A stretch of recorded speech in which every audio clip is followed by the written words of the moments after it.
네, 안녕하세요. 베이지컬리입니다. 자, 오늘도 꿀통 하나 풀도록 하겠습니다. 오늘 꿀통 굉장히 중요하죠. 폭등과 폭락을 캐치하는 신호에 대해서 알아보도록 할 겁니다. 오늘 거 진짜 중요합니다. 제 영상 중에 안 중요한 영상이 없어요. 안 중요한 영상은 안 찍으니까. 자, 폭등과 폭락을 캐치하는 신호. 베어트랩과 불트랩이죠. 자, 여기까지만 들었을 때 이제 베어트랩, 불트랩? 이거 이미 아는 내용인데? 라고 하고 이제 영상 뒤로 가기 누르려고 하신 분들은 진짜 하나만 알고 둘은 모르는 거죠. 제가 언제 또 뻔한 주제 갖고 뻔한 내용만 말을 했습니까? 뻔한 주제를 갖고도 다르게 특별하게 말할 수 있어야 이제 실력자라고 할 수 있겠죠? 저는 이제 그런 쪽으로는 선수입니다. 자, 제가 선수인지 아닌지는 여러분들이 영상을 보고 판단을 해주시면 됩니다. 자, 뒷말 할 거 없죠? 바로 들어가겠습니다. 자, 지금 화면을 보시면 비트코인 과거 차트인데 이런 식으로 주요 추세선이 있죠. 주요 상승 추세선이 있습니다. 근데 자, 여기를 보시면 이탈을 했죠. 그렇기 때문에 추세선 이탈에 따라 이제 매도를 할 수가 있는 시점이죠.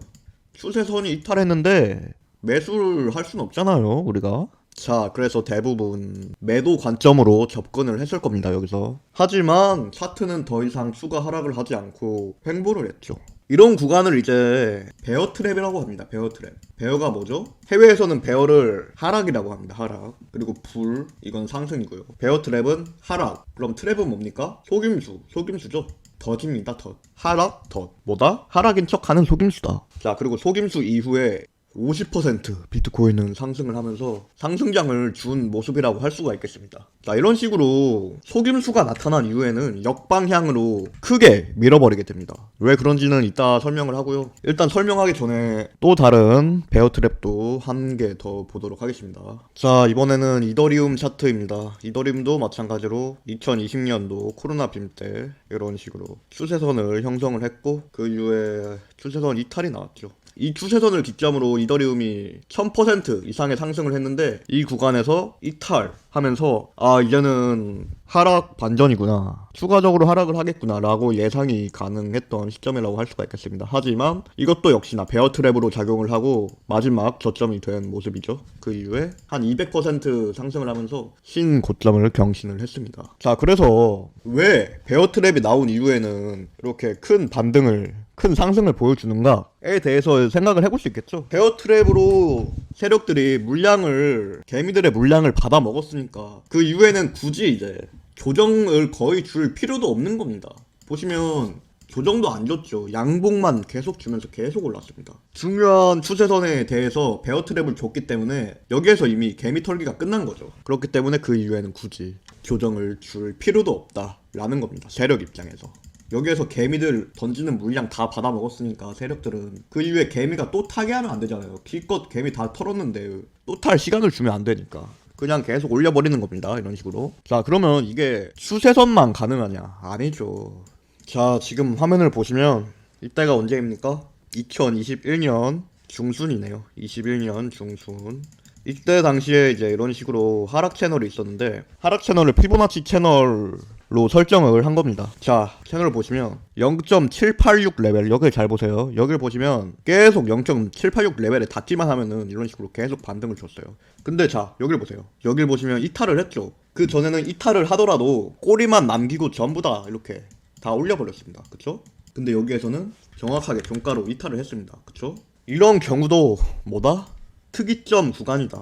특이한 구간이다 이거죠. 기존과는 다른 특이한 구간, 특이점 구간이 발생을 했습니다. 그렇기 때문에 차트 해석상 추가 하락의 신호탄이 될 수도 있었습니다. 이 구간은. 하지만 추가 하락 없이 다시 장대 양봉으로 올리면서 이건 역시나 베어 트랩이었다.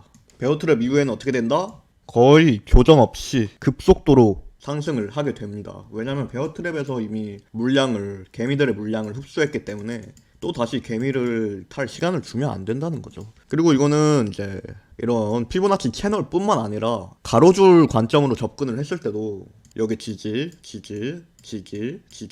이탈을 하더라도 꼬리 말고 다 종가로는 지지를 하는 모습을 확인할 수가 있겠죠. 저는 꼬리로는 이탈 판단을 하지 않는다고 계속 말씀을 드렸습니다. 여기에서도 마찬가지로 지지했고, 그런데 여기에서는 종가로 이탈을 했죠. 하지만 약간의 하락이 있었으나 추가적인 추세 하락으로 이어지지 않고 크게 반등을 한 모습이라고 할 수 있겠습니다. 그렇기 때문에 이 경우에는 피보나치 채널 상으로도 이탈 속임수 베어 트랩이 있었고 가로줄 상으로도 베어 트랩이 있었다. 이중적인 베어 트랩이 있었기 때문에 그 이후에 차트가 어떻게 됩니까? 29K에서 69K까지 29K에서 69K까지 상승을 해버립니다. 베어 트랩이 나타난 이후에.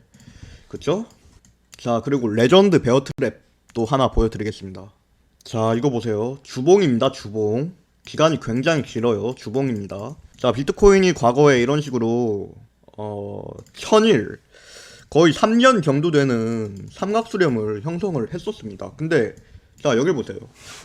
꼬리가 길게 빠져나왔죠? 이 구간이 무슨 구간입니까? 코로나 빔이죠. 코로나 빔. 팬데믹 사태 때 발생한 코로나 빔인데, 자, 꼬리로는 이렇게 길게 나왔지만 주봉 종가를 삼각수렴 안쪽에서 이렇게 마감을 했죠. 그렇기 때문에 확정 이탈로 보지 않는다고 제가 말씀을 드렸습니다. 이 꼬리 길이만 해도 거의 27%, 30% 가까이 되는 휩소인데, 이 정도 초대형 휩소는 굉장히 드물죠. 30%짜리 휩소가 어디 있습니까?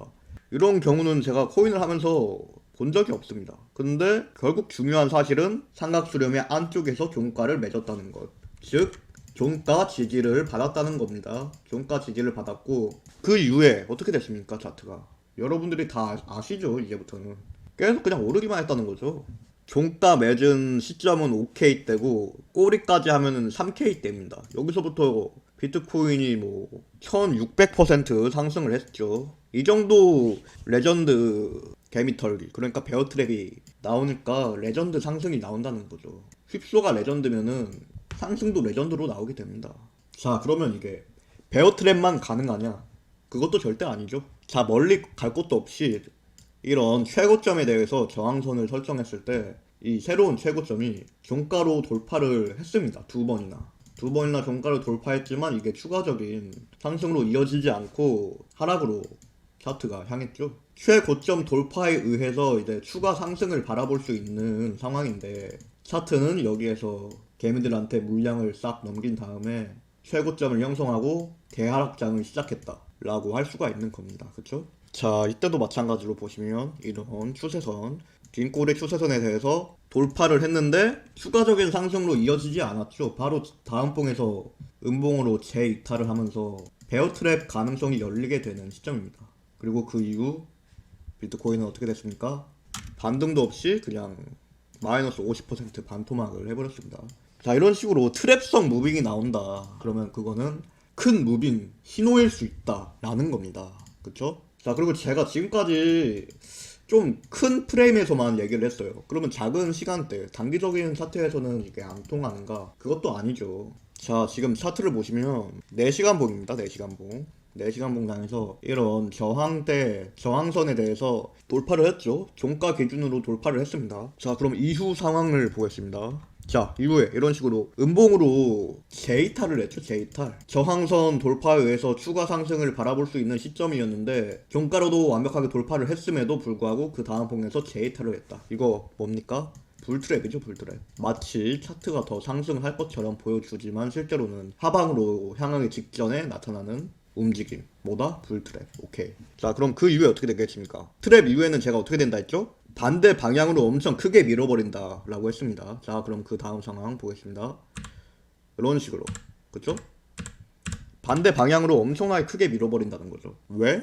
여기에서 물량을 다 넘겼으니까. 그 이후에는 숨도 쉴 틈을 주면 안 된다는 거예요. 개미들이 숨 쉴 틈을 주면 안 된다는 겁니다. 그쵸? 자, 또 하나, 또 멀리 갈 거 없이 바로 오늘 실시간 차트인데요. 이런 최저점 상승 추세선에 대해서 계속 비트코인이 지지를 받고 있는 상황이었고 이 시점에서 이탈을 했습니다. 그쵸? 하지만 추세 하락으로 이어지지 않고 그냥 미적지근하게 가더니 그 다음 장대 양봉으로 다시 재돌파를 했습니다. 그쵸? 그러면 이 시점에서 뭘 제시해 볼 수 있다? 어떤 가능성을 제시해 볼 수 있다? 베어 트랩 가능성을 제시해 볼 수 있다.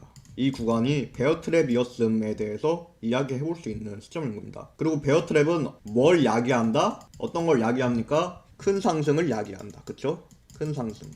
자, 그리고 그 이후에 바로 급등을 하는 모습을 볼 수가 있겠습니다. 그쵸? 사실 이때 오른 이유가 이제 CPI 발표가 좋게 나오면서 CPI 발표를 여기서 했거든요. 여기에서 했는데 CPI 발표가 좋게 나오면서 추가적으로 상승을 했다라고 말을 할 수도 있어요. 하지만 이걸 CPI 이슈를 몰랐다고 하더라도 차트상으로 베어트랩성 움직임이 나왔기 때문에 이거 베어트랩이다, 큰 상승이 나올 수 있겠다라고 충분히 예측을 해볼 수도 있었던 겁니다. 예측이 불가능했던 게 아니에요. 왜냐면 상승 추세선은 이탈을 했지만 그 직전 저항이었던 구간에 대해서 정확하게 지지를 받았기 때문에 여기를 이제 마지노선으로 설정을 했다면 충분히 이거를 잡아낼 수가 있었던 겁니다. 그쵸? 자, 그래서 우리가 트랩에 당하지 않기 위해서는 마지노선 설정을 잘해야 됩니다. 트랩에 당하지 않기 위해서는 마지노선 설정을 잘해야 된다. 자, 그럼 아까 전에 설명했던 부분들에 대해서 마지노선이 어디였는지 다시 살펴보도록 하겠습니다. 자, 아까 전에 이더리움이 이런 식으로 여기에서 베어트랩이 발생했다고 했는데 이때 마지노선을 추세선이 아니라 이런 가로줄, 최저점 가로줄로 설정을 했다면 바닥 하나, 바닥 둘, 바닥 셋, 3바닥으로 인해서 굉장히 좋은 매수 타점이 될 수도 있었다는 거죠. 그러니까 이 추세선과 이 가로줄의 가격 차이가 그렇게 크지 않기 때문에 추세선을 이탈했다고 하더라도 매도를 하지 않고 손절을 하지 않고 숏 진입을 하지 않고 이 가로줄까지 지켜보는 게 현명했다 라고 할 수가 있는 겁니다. 그러니까 추세선 상에서는 베어트랩으로 작용을 했지만 가로줄에서는 베어트랩으로 작용하지 않았기 때문에 마지노선을 잘 설정을 했다면 충분히 최저점에서 매수를 받아볼 수도 있었다. 최소한 최저점에 손절이 나갈 일은 없었다 라는 부분에 대해서 제가 말씀을 드리는 겁니다. 자, 그리고 그 이후에도 베어트랩이 있었네요. 그쵸? 베어트랩이 또 있었고 여기는 또 다시 마지막 최저점이 되고 그 위에 이더리움은 최고점 경신을 하게 된 모습이라고 할 수 있겠습니다. 자, 그리고 아까 전에 봤던 그 채널 구간도 자 이런 식으로 가로줄이 있는데 가로줄 계속 지지받다가 이탈을 했죠. 여기에서 가로줄 이탈도 하고 피보나치 0.786 채널 레벨도 이탈을 했습니다. 그런데 마지노선을 여기 최저점으로 설정을 했다면은 가격 차이가 그렇게 많이 나지 않기 때문에 이것까지도 이탈하는지 기다려 볼 수가 있다는 거죠. 최소한 여기에서 손절하는 일은 발생하지 않는다는 겁니다. 그쵸? 그러니까 이 구간은 어떤 트랩이다? 엄밀히 따지자면 이 가로줄, 조금 더 위에 있는 가로줄과 이런 채널 레벨에 대한 베어트랩이었지 최저점에 대한 베어트랩은 아니었다는 겁니다. 그쵸? 그래서 사실 최저점 지지선을 마지노선으로 설정을 했다면 충분히 최저점 이 구간에서 롱을 탈 수 있었다 라는 거죠. 오케이. 자, 지금까지는 그래서 차트상에서 포착할 수 있는 베어트랩과 불트랩에 대해서 제가 설명을 해드렸는데요. 이게 이런 트랩적인 움직임, 그러니까 속임수가 비단 차트상에만 나오는 게 아닙니다. 뉴스나 뭐 호재, 악재 이런 것들도 다 베어트랩, 불트랩으로 작용할 수가 있는 거죠. 그러니까 뉴스상에서는 호재를 막 뿌리지만 이게 개미들을 꼬시고 세력들이 개미들한테 물량을 넘길 시간을 벌어주는 거죠. 호재가 떴을 때. 마찬가지로 악재가 뜨는 건 뭐다? 개미들한테는 이제 팔라고 말을 하지만 실제로 기관과 세력은 악재를 뿌려놓고 매수를 하고 있다. 악재를 뿌리면 개미들은 어떻게 합니까? 던지죠. 무서우니까. 물론 좀 고인물들은 그렇게 안 할 수도 있겠지만 초보자 분들은 악재가 뜨면은 무서우니까 던집니다. 그러면 그걸 누가 받아먹는다? 기관, 세력, 고래가 받아먹는다. 그쵸? 받아먹은 다음에는 뭡니까? 어떻게 되죠? 올리는 거죠. 그래서 가장 주의해야 하는 거는 차트가 좀 고점인 것 같은데 호재가 계속 터진다? 그러면 이제 조만간 하락 전환을 하겠구나, 하락장 전환을 하겠구나 라고 충분히 생각을 해볼 수가 있다는 거죠. 마찬가지로 차트가 밑바닥에서 놀고 있는데 악재가 계속 나온다? 이거 뭡니까? 이거 조만간 올리겠구나 라고 예상을 할 수가 있는 겁니다. 밑바닥에서 차트가 놀고 있고 더 이상 이제 내려갈 수가 없어요. 근데 악재는 계속 나와요. 근데 악재가 나와도 사실 이 구간까지 왔으면은 더 이상 추가 하락을 안 할 겁니다. 왜냐면 세력이 받아먹는 힘이 개미들이 던지는 힘보다 더 크기 때문에 추가적으로 최저점 경신을 하거나 그런 일은 극히 드물다고 말할 수가 있어요. 그래서 악재가 나오는데 차트가 신저점 경신을 안 하고 그냥 이도저도 아니게 횡보만 하고 있다. 그럼 이 횡보 구간에서 세력이 매집을 하고 있다 라고 해석을 할 수 있는 겁니다. 그쵸? 지금도 똑같죠. 실시간 차트도 똑같습니다. 자, 지금 보세요. 여기가 이제 FTX 파산 이슈가 나오면서 저런 저점이 형성이 된 건데 그 이후에 제네시스라거나 FOMC, CPI 뭐 이것저것 해가지고 악재로 작용할 수 있는 것들이 준비가 다 되어 있었어요. 하지만 차트는 어떻게 됐습니까? 추가적으로 하락을 안 했죠. 이런 식으로 박스권만 형성을 하고 추가적으로 하락을 안 했습니다. 그런데 그 이유 바로 어제죠. 어제 이제 CPI 발표가 예상치를 하회하면서 비트코인은 박스권을 돌파하는 모습을 보여줬습니다. 그쵸? 자, 그렇기 때문에 최저점부에서 발생하는 악재는 악재가 아니다. 호재로 받아들여야 됩니다. 최고점부에서 뜨는 호재는 엄청난 악재고 최저점부에서 뜨는 악재는 사실 엄청난 호재다 라고 이제 설명을 할 수가 있는 겁니다. 하지만 만약에 제네시스가 진짜로 파산을 한다거나 그러면 그거는 진짜 악재로 작용할 수도 있겠죠. 하지만 진짜로 파산하지는 않았습니다. 자, 어쨌든 간에 영상이 또 길어졌는데 베어트랩, 불트랩 이거를 여러분들이 많이 그런 말을 들어보셨을 거예요. 하지만 저처럼 이제 명쾌하게 설명을 해주는 사람은 진짜 잘 없습니다. 왜냐면 그 사람들도 대부분 간접적으로 배운 게 대부분이라서 저는 이런 거를 제가 직접 차트 맨날 보면서 알게 된 거예요. 베어트랩, 불트랩이라는 용어도 모르던 그 시절에 제가 차트 보다 보니까 속임수 이후에는 반대 방향으로 그냥 밀어버리네? 라는 걸 발견한 거예요. 그죠? 그래서 설명의 질이 다릅니다. 설명의 질이 다르다. 사실 쉬운 건데도 이상하게 어렵게 설명을 하는 분들이 있어요. 그거는 이제 본인도 스스로 잘 모르고 있기 때문에 설명을 어렵게 하는 겁니다. 자기도 잘 모르니까 어떻게 설명을 해야 될지 모르겠거든. 머릿속에서 정리가 안 돼 있기 때문에. 하지만 저는 정말 제 입으로 말하기는 좀 그렇지만 저는 설명을 굉장히 단순하게 쉽게 동네 초등학생 데려다가 설명해도 이해할 수 있게끔 설명을 합니다. 왜냐면 제가 말하는 것들은 제가 정확하게 알고 있는 부분에 대해서만 저는 말을 해요. 그래서 쉽게 이해하기 쉽도록 설명을 할 수 있는 겁니다. 근데 진짜 그 어이가 없는 게 뭐냐면은 쉽게 설명을 하니까 제 수준도 쉽다고 생각을 해요. 제가 쉽게 설명을 하니까 제 수준도 낮다고 여기는 분들이 근근히 있습니다.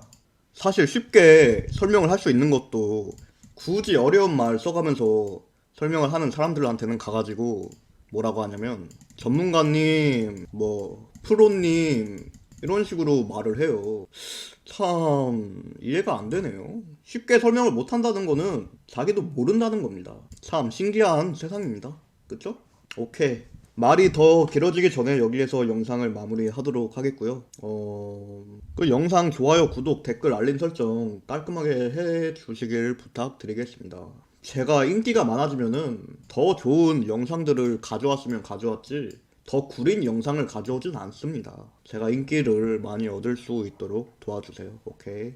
영상은 여기까지 찍겠습니다. 감사합니다.